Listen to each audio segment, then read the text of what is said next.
शब्द संख्या 17 के प्रसंग में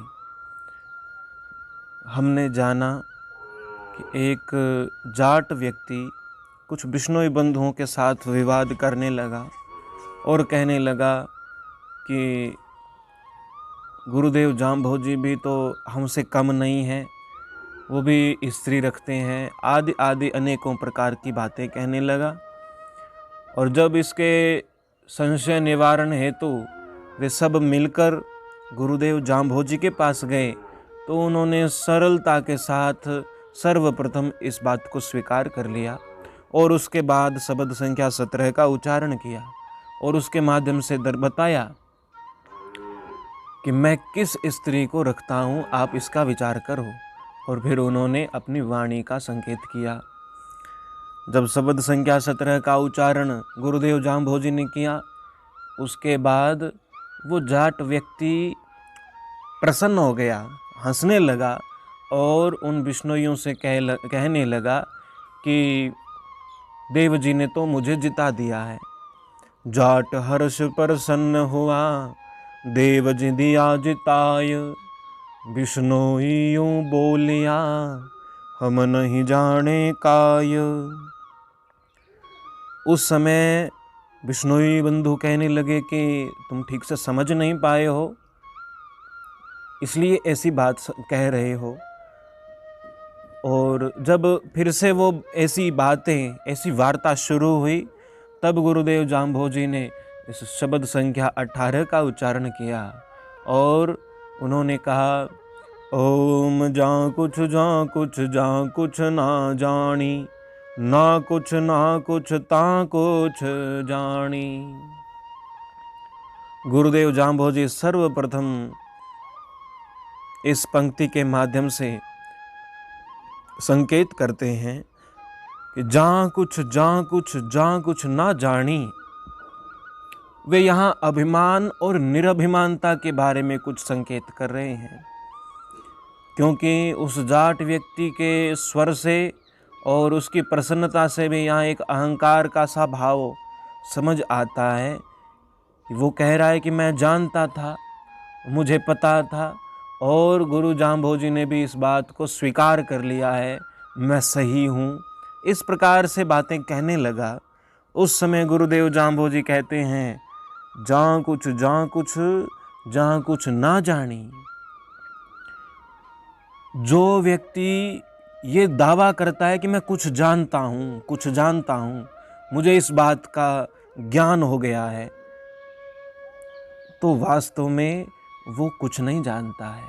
अर्थात यदि उसे कुछ जानकारी आदि प्राप्त हो भी गई है तो वह अहंकार के कारण गिर चुका है, उसका पतन हो चुका है। और फिर कहते हैं कि ना कुछ ता कुछ जानी।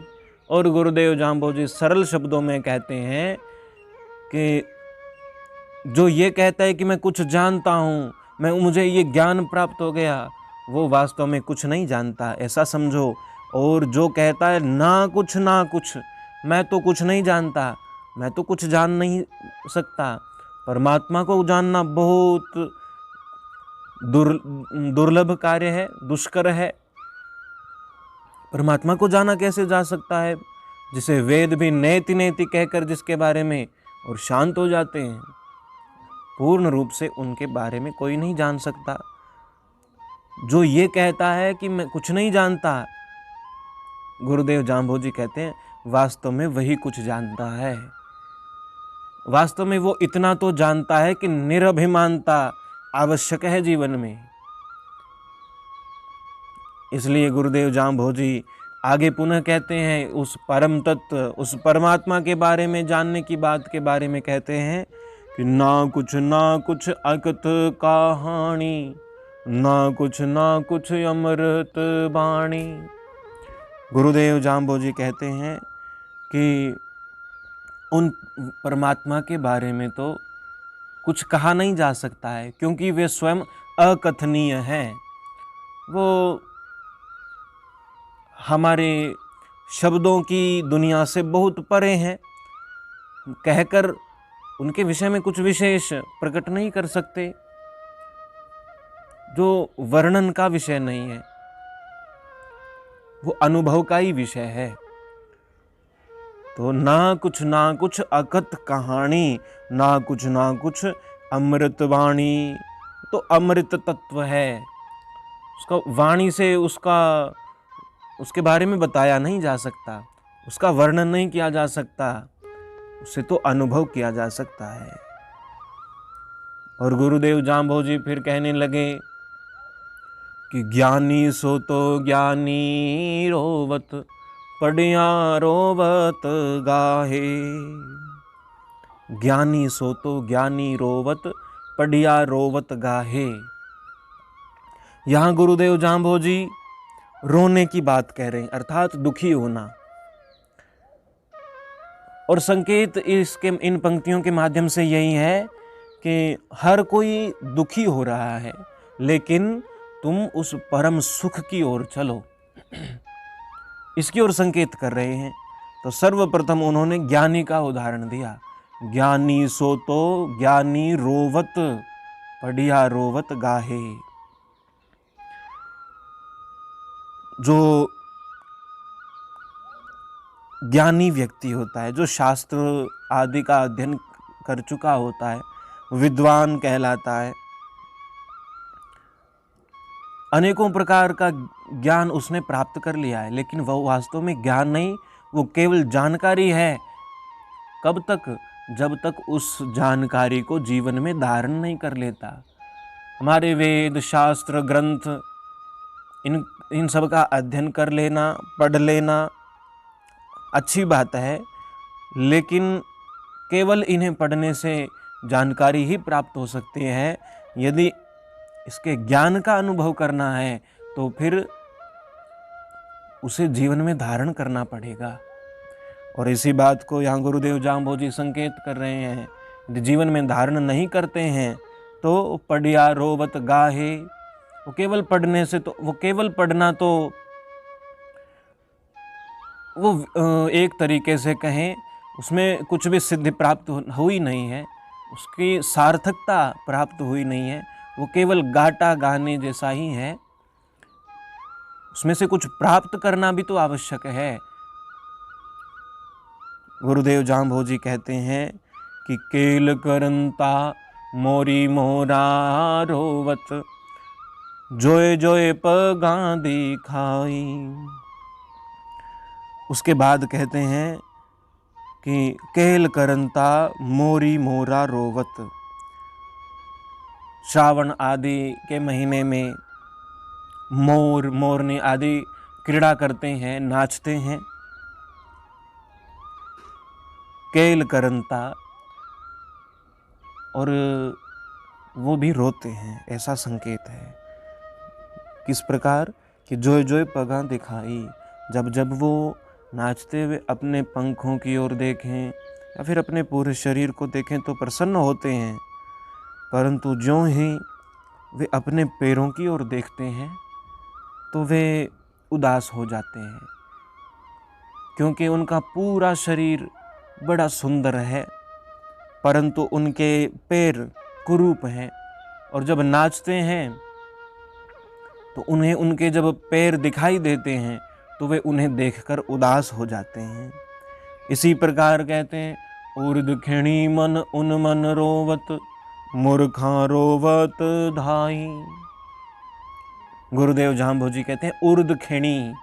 उर्द कहते हैं ऊपर को, ऊपर की योनि, और यानी श्रेष्ठ योनि। श्रेष्ठ योनि मनुष्य जन्म है।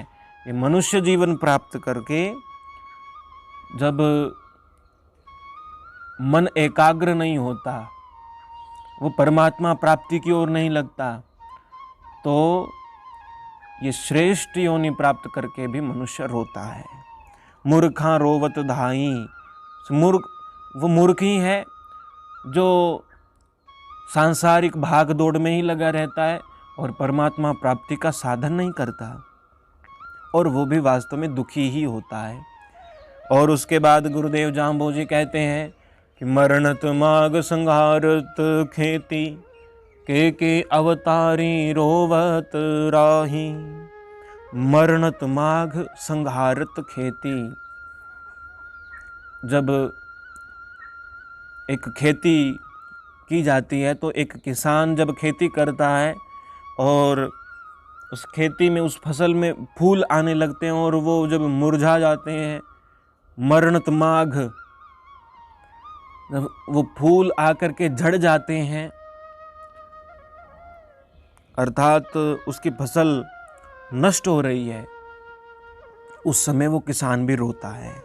और के अवतारी रोवत राही, और इसी तरह कई कई अवतारी पुरुष भी दुखी होते हैं। क्यों? जब वे अवतार धारण करके आते हैं तो संसार के भौतिक प्रपंचों में फंसे हुए लोगों को सद्मार्ग का पथिक बनाना चाहते हैं, उस सत्य की राह पर लाना चाहते हैं। लेकिन जब उनके उपदेशों के माध्यम से भी ऐसे लोग समझ नहीं पाते तो उन्हें देख करके, उनकी नादानी को देख करके वे कई कई अवतारी पुरुष भी दुखी होते हैं। और इसी के बाद गुरुदेव जाम्बोजी कहते हैं कि इस संसार में कोई स्थिर नहीं है, क्योंकि जब किसी की मृत्यु होती है तो उसके लिए शोक किया जाता है और उसे भी एक दुख के रूप में गिना जाता है। गुरुदेव जाम्बोजी कहते हैं कि जड़िया बूटी जे जग जीवे, तो वेदा क्यों मर जाए। वे कहते हैं जड़िया बूटी जे जग जीवे, यदि जड़ी बूटी या किसी अन्य साधन से, किसी तरीके से जड़ी बूटी आदि के प्रयोग से, औषधि के प्रयोग से यदि संसार में जीवित रहा जा सकता, अगर अमरत्व प्राप्त कर सकते, तो वेदा क्यों मर जाएं। तो उनकी खोज करने वाले, जो जड़ी बूटियों की खोज करते हैं, अनुसंधान करते हैं, उनका प्रयोग करते हैं, ऐसे वैद्य, ऐसे चिकित्सक स्वयं क्यों मर जाते हैं, यदि जड़ी बूटी से ही आयु स्थिर रह सकती। इसलिए गुरुदेव जाम्बोजी कहते हैं कि स्थिर कोई नहीं है, और अगर ऐसी सांसारिक वस्तुओं को देखोगे तो दुखी होना ही पड़ेगा। और इसके बाद गुरुदेव जाम्बोजी कहते हैं इन सब दुखों की बातों को देखकर, इन्हें छोड़कर अब तुम उस परम सुख की ओर चलो। किसकी ओर? तो कहते हैं कि खोज पिराणी ऐसा बीनाणी, नुगरा खोजत नाही। हे प्राणी, तुम खोज करो, खोज पिराणी, तुम उस परम तत्व की खोज करो। ऐसा बिनाणी, ऐसे उस अविनाशी तत्व की खोज करो, अविनाशी, जिसका कभी विनाश नहीं होता और जो परम आनंद की स्थिति को प्रदान करता है। वो स्थिति परम आनंद की है जब तत्व ज्ञान प्राप्त होता है। परम सुख उस वही कहलाता है। जाम्बानी साहित्य के ही महान कवि महात्मा साहब राम जी राहड़ एक उक्ति में लिखते हैं कि सुख सोई जो सदा रहावे, घटे बधे नहीं इड़ग रहावे। वास्तविक सुख तो वही है, परम सुख, परम आनंद की स्थिति तो वही है जो सुख सदैव स्थिर रहता है, वो घटता बढ़ता नहीं है। और जो ये सांसारिक जिसे भी हम सुख कहते हैं, ये सब तो कम अधिक होता रहता है, कभी सुख होता है, कभी दुख भी आ जाता है। इसलिए गुरुदेव जाम्बोजी कहते हैं उस अविनाशी तत्व की ओर चलो जो परम सुख प्रदान करने वाला है। और कहते हैं नुगरा खोजत नाही, उसे नुगरा व्यक्ति खोज नहीं सकता, वो गुरुमुखी व्यक्ति ही इसको प्राप्त कर सकता है। गुरु के मार्गदर्शन की भी तो परम आवश्यकता है। जो मनमुखी व्यक्ति हैं, जो नुगरा व्यक्ति हैं, वो इसे खोज नहीं सकता। और फिर कहते हैं कि जहाँ कुछ होता ना कुछ होएसी, बल कुछ होएसी ताही। और जिस सांसारिक जिन वस्तुओं, जिन सब पदार्थों की ओर तुम दृष्टि लगाए रहते हो, ये सब तो परिवर्तनशील है। ये पूरा जगत परिवर्तनशील है। जहाँ कुछ होता, जहाँ जिस स्थान पर पूर्व में कुछ होता था, ना कुछ होएसी, एक समय ऐसा आएगा वहाँ कुछ नहीं होगा, कुछ नहीं रहेगा, वो परिवर्तन होगा। और फिर कहते हैं बल कुछ होएसी ताही। और उसके बाद भविष्य में एक समय ऐसा भी आ सकता है कि वहाँ वही सब चीज़ें पुनः हो जाए। बल कुछ होएसी ताही, उसी स्थान पर वही सब चीज़ें दोबारा हो जाए। अर्थात परिवर्तनशील होने की यहाँ बात का संकेत कर रहे हैं। इसलिए गुरुदेव जाम्बोजी कह रहे हैं कि ये संसार तो परिवर्तनशील है, इसमें जो भी वस्तुएं हैं, जो भी पदार्थ हैं, इन सब को देखकर सुखी दुखी होने की आवश्यकता नहीं है। अगर परम सुख को प्राप्त करना है तो तुम्हें उस अविनाशी तत्व की खोज करनी होगी, जो सदैव स्थिर रहेगा, उसके बाद दुख की बात आने वाली नहीं है। इसलिए गुरुदेव जाम्बोजी ने इस शब्द के माध्यम से निरभिमानता का संकेत आरंभ की पंक्तियों में देकर और फिर संकेत किया कि संसार में अनेकों व्यक्ति अनेकों प्रकार के कारणों से दुखी होते रहते हैं, लेकिन अगर परम सुख चाहते हो तो उसी परम तत्व, उसी अविनाशी तत्व की खोज करो जो सदैव रहने वाला है। तो इस प्रकार संकेत देते हुए गुरुदेव जाम्बोजी यही उपदेश देते हैं, यह संसार परिवर्तनशील है और इसके भीतर जो भी पदार्थ हमें दिखाई देते हैं वे सब भी परिवर्तनशील हैं।